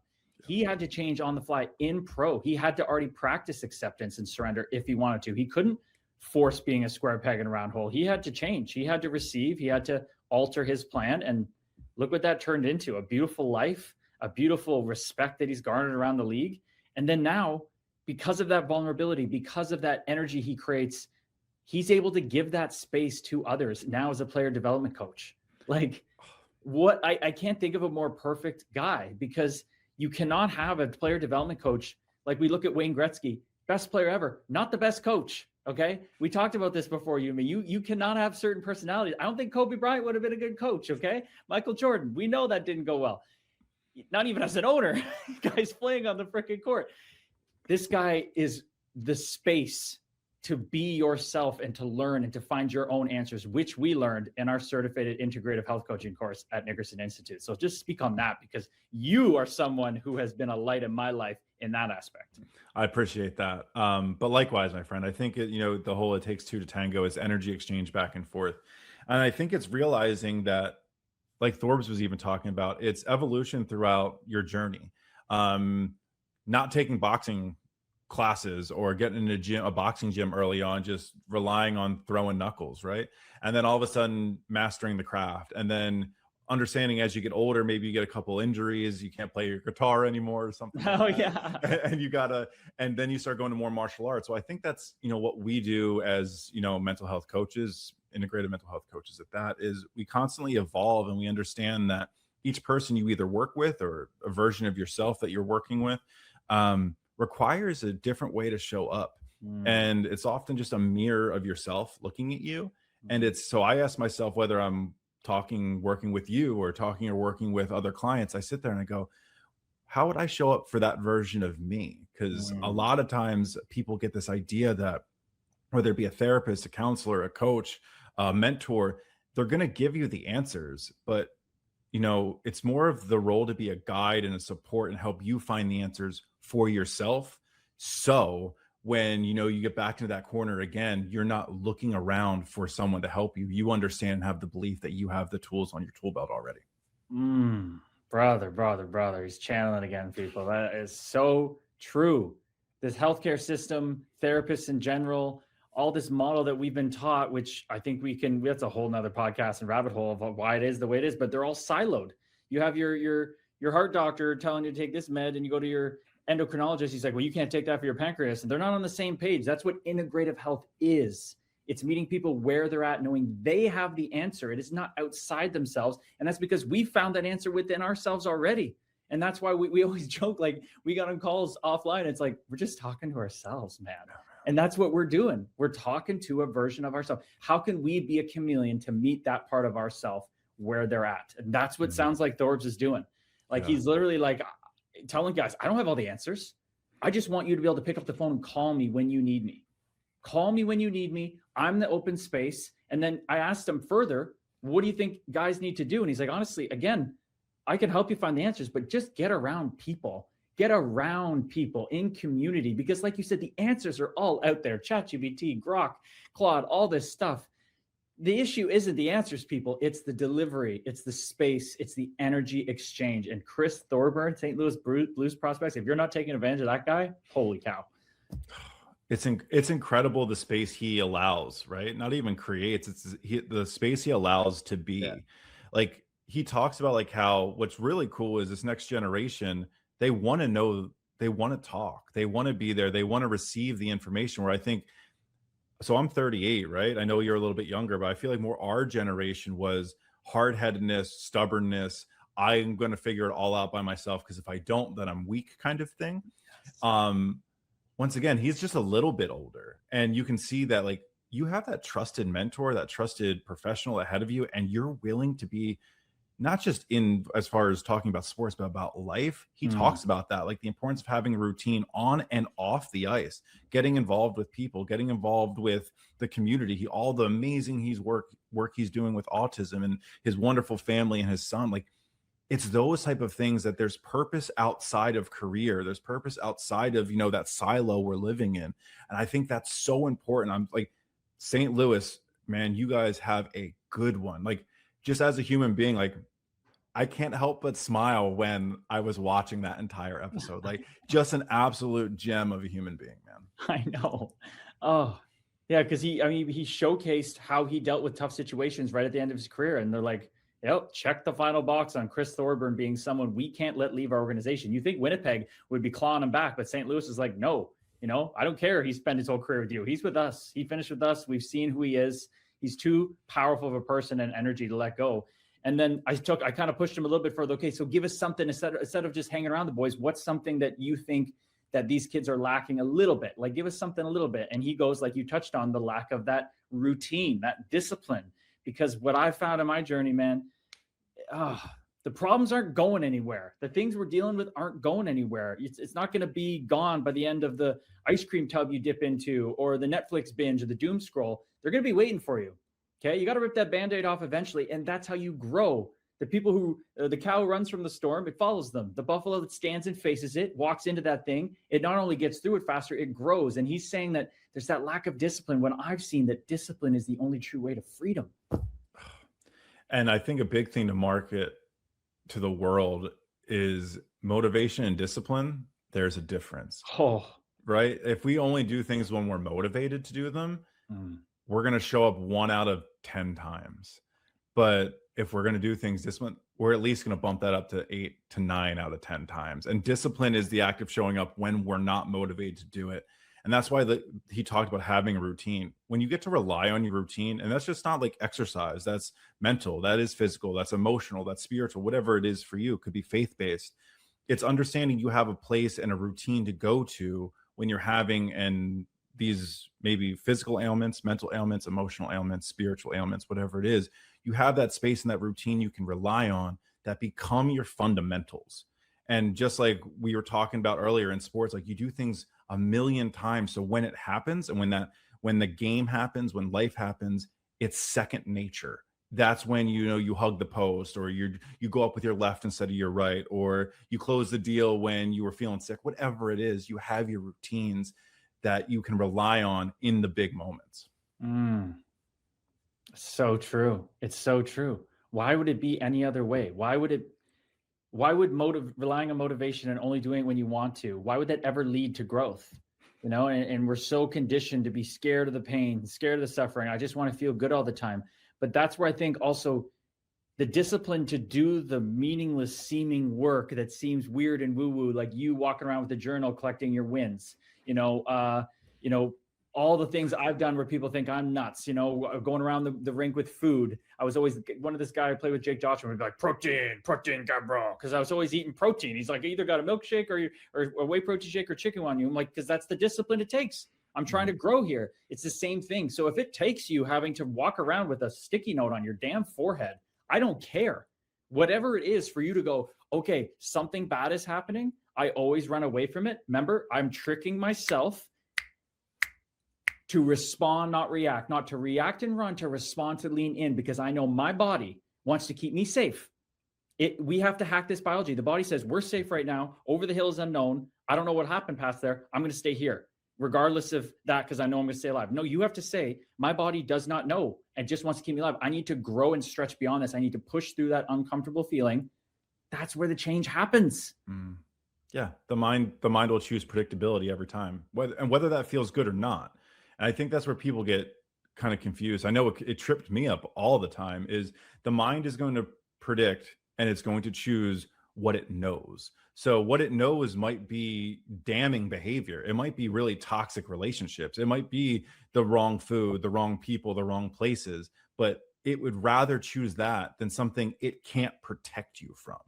Because in the mind's eye, right? In the mind's perspective, it goes, yeah, this sucked, but you survived it, didn't you? My whole goal is just to keep you alive. And you're here. We did our job. And it can't give 100% certainty with something it doesn't know. You mentioned the journal. And I think it's really important is like, so I do that, right? And what I do is by 12:30, whenever we started recording this, I had 11 wins. So at the end of the day, I go, oh, okay, but what happens on the days maybe it's not the best day, but I've created the routine of finding my wins throughout the entire day. When I'm having that rough day at the end, when I go to review it, I go, damn, I strung together a lot of wins today. That's when those routines that Thorbs talks about is so important, because the discipline of it is when you will get the payoff when you leave. You never know what you're training for. You never know what you're training for. Because the untrained mind is always going to go to, I don't care about the 25 wins. I'm going to go to the one loss, because that's what might lead us to dying, because my only job is to keep you alive. Yep. So this is why it has to be a holistic, integrative approach. It can't just be discipline over motivation. I was always a person as an athlete too. I need to know not just what I'm supposed to do, but why am I doing it?